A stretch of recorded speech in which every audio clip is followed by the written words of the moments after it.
Dans cette vidéo, je vais te présenter 5 avantages que tu aurais en tant qu'Africain de t'intéresser aux crypto-monnaies. Donc reste très attentif parce que cette vidéo pourrait être utile et pourrait te permettre de ne pas passer à côté d'une opportunité qui pourrait peut-être potentiellement te changer la vie. On se retrouve donc juste après le jingle. Let's go.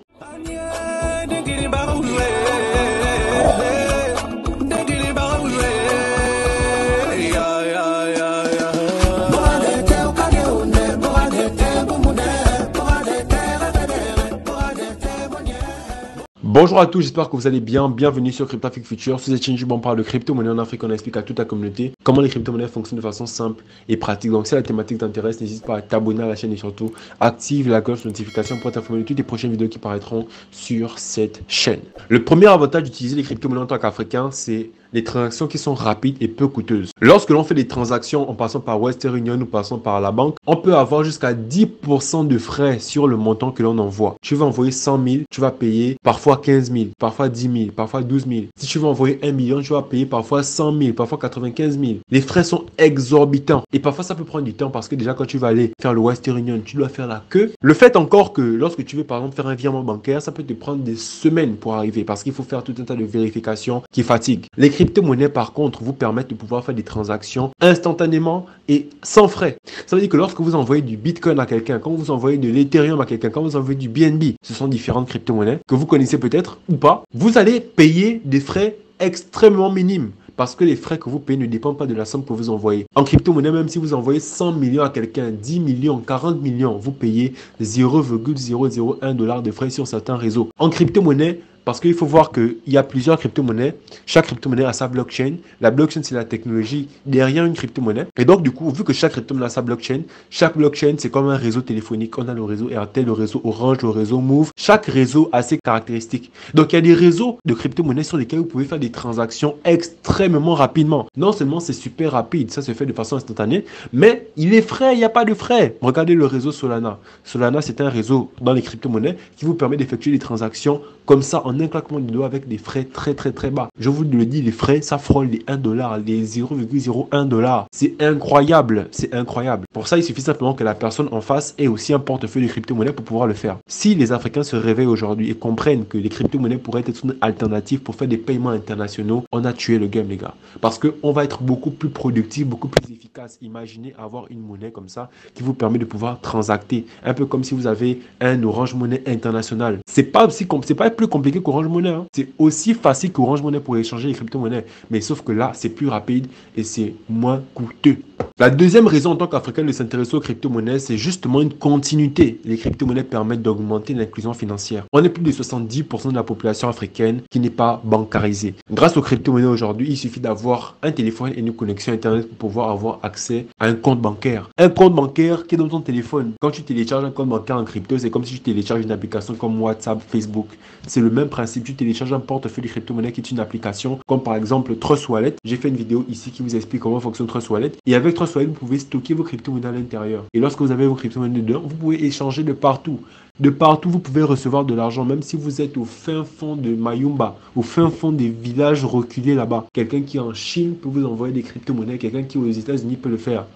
Les crypto-monnaies ne viennent pas mettre de barrières, de limites, de restrictions parce que vous êtes africain, parce que vous êtes noir, parce que vous êtes pauvre, parce que vous êtes blanc, parce que vous êtes rouge. Il n'y a pas ça. Les crypto-monnaies, c'est réellement totalement décentralisé. Et lorsque vous les utilisez, vous êtes libre, en fait, de ce que vous voulez faire avec. Donc, grâce aux crypto-monnaies, le taux de bancarisation d'Afrique pourrait littéralement exploser et on pourrait être beaucoup plus compétitif sur le marché international. Parce que même les affaires de plafond, il n'y a pas de plafond en crypto-monnaie. Que tu veux envoyer 2 millions, que tu veux envoyer 100 millions, tu peux le faire en crypto-monnaie parce qu'il n'y a pas quelqu'un qui va te dire il y a un plafond journalier. Il n'y a pas quelqu'un qui va te dire qu'aujourd'hui c'est dimanche donc tu ne peux pas faire la transaction. Les crypto-monnaies sont ouvertes 24 heures sur 24, 7 jours sur 7. Et lorsque vous avez de l'argent dans votre portefeuille crypto, vous détenez réellement votre argent. Troisième raison, les crypto-monnaies représentent une réelle opportunité d'investissement. Parce que littéralement, dites-vous qu'un Bitcoin en 2009 valait moins de 0,001 $. Et ça, c'était un prix vraiment très minime, mais personne ne s'y intéressait. Aujourd'hui, le Bitcoin vaut 64 000 $. Ça veut dire que si vous avez acheté un seul Bitcoin en 2009, vous auriez aujourd'hui 64 000 dollars, ce qui représente presque 40 millions de francs CFA. C'est énormément d'argent. Malheureusement, moi j'étais encore tout jeune, j'étais pas encore conscient. Il y a plein de gens qui n'ont pas pu l'acheter parce qu'ils n'étaient pas aussi conscients de l'opportunité que ça représentait. Mais il faut comprendre une chose, c'est que les crypto-monnaies ne prennent pas de la valeur à cause d'une affaire d'investissement qui fluctue par magie. Non, c'est une question d'offre et de demande. Il n'y a que 21 millions de bitcoins qui vont exister. Par contre, la quantité de personnes qui veulent avoir du bitcoin continue d'augmenter avec le temps. Donc, c'est une question d'offre et de demande.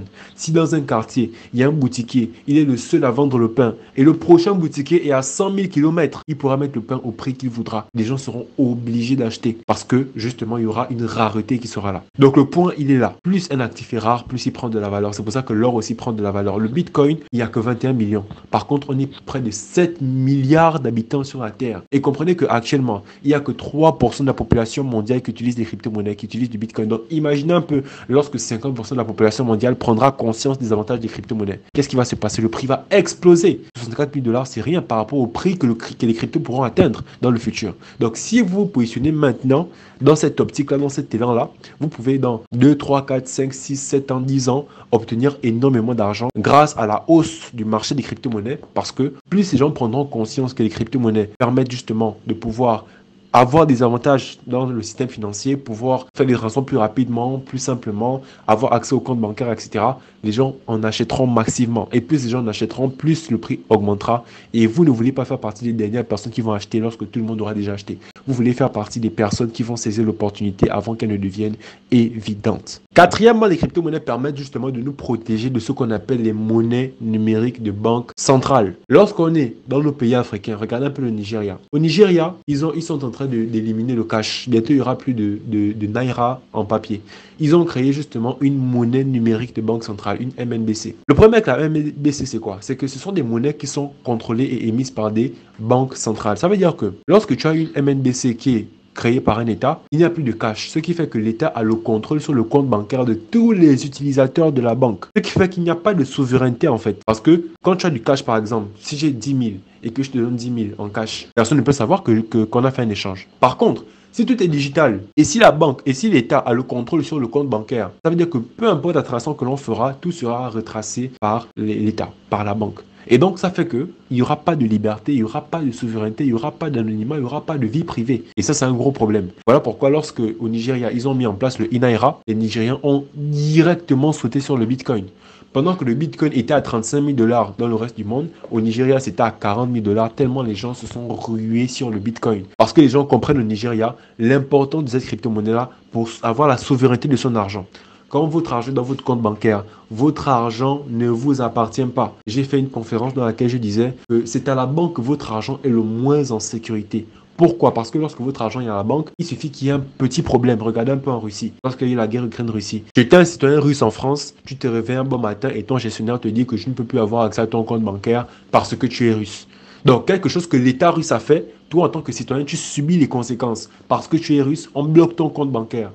C'est ce qui s'est passé également en Ukraine. Lorsqu'il y a eu le conflit Ukraine-Russie, les Ukrainiens ont vu leur compte bancaire bloqué. Ça veut dire qu'ils ne pouvaient plus retirer que 300 euros par jour. Imagine, tu as ton argent en banque et tu ne peux retirer que 300 euros par jour parce qu'il y a un conflit créé par un État et toi, tu n'as rien fait dedans. Mais on te bloque. Et ça, ce sont des problèmes de souveraineté graves. En Chine, c'est même pas la peine. En Chine, l'État chinois contrôle tout de A à Z. Alors les crypto-monnaies représentent la seule alternative justement dans un monde qui se digitalise de plus en plus, de pouvoir réellement avoir la propriété de notre argent. Faire en sorte que l'on détienne de l'argent numérique sans que personne d'autre que nous ne puisse avoir du contrôle dessus, de l'influence dessus, sans que personne d'autre ne puisse venir nous confisquer notre argent. Les crypto-monnaies représentent un avantage à ce niveau-là, au niveau de la souveraineté numérique et de la souveraineté monétaire que nous pouvons avoir sur notre propre argent. Et pour clôturer le tout avec la cinquième raison, c'est l'inflation. L'inflation est un problème majeur dans de nombreux pays africains. La dévaluation des monnaies locales peut éroder le pouvoir d'achat des citoyens et du coup les crypto-monnaies deviennent une alternative non négligeable par rapport à ce fait. Déjà par le fait que le Bitcoin a une quantité de 21 millions de jetons, ce qui protège contre l'inflation parce qu'on ne peut pas se réveiller un bon matin et décider de créer du Bitcoin comme on veut. Par contre, nos monnaies là, le franc CFA, l'euro, le yuan, etc., c'est des monnaies que les banques centrales peuvent imprimer à l'infini. Quand ils impriment l'argent comme ça à l'infini, là, l'argent qui est sur le marché se dévalue. C'est un peu comme si vous avez un verre de coca et puis vous mettez de l'eau dedans. La concentration de coca, là, le coca qui était noir va devenir clair, va devenir transparent. comme l'eau. Il y aura une baisse de la concentration de coca. C'est comme dans la monnaie, lorsqu'on crée de l'argent, ça vient faire diluer la valeur de l'argent qui est sur le marché. Et ça, c'est un gros problème. Et justement, l'inflation, c'est ça que ça vient causer. Voilà pourquoi 10 000 aujourd'hui n'a plus la même valeur que 10 000 il y a 10 ans. Littéralement, quand tu vas dans un supermarché pour acheter quelque chose, tu te rends bien compte que tu n'as plus le même pouvoir d'achat qu'avant. C'est à cause de l'inflation. En Éthiopie, par exemple, la monnaie de l'Éthiopie, donc le birr, a perdu près de 30% de sa valeur en 2021. Par contre, en 2021, le Bitcoin est quitté de 20 000 dollars à 64 000 dollars. Donc, si un Éthiopien avait mis son argent en Bitcoin, pendant que la monnaie de ses concitoyens devait s'effondrer, lui, son argent devait exploser. Donc, les crypto-monnaies représentent une réelle opportunité. Non pas seulement pour se faire de l'argent, non pas seulement pour faire des transactions rapidement, non pas seulement pour retrouver notre souveraineté monétaire, mais aussi pour lutter contre l'inflation. Donc voilà, nous avons fait le tour. Maintenant, vous savez les 5 raisons pour lesquelles vous, en tant qu'Africain, vous devriez vous intéresser aux crypto-monnaies.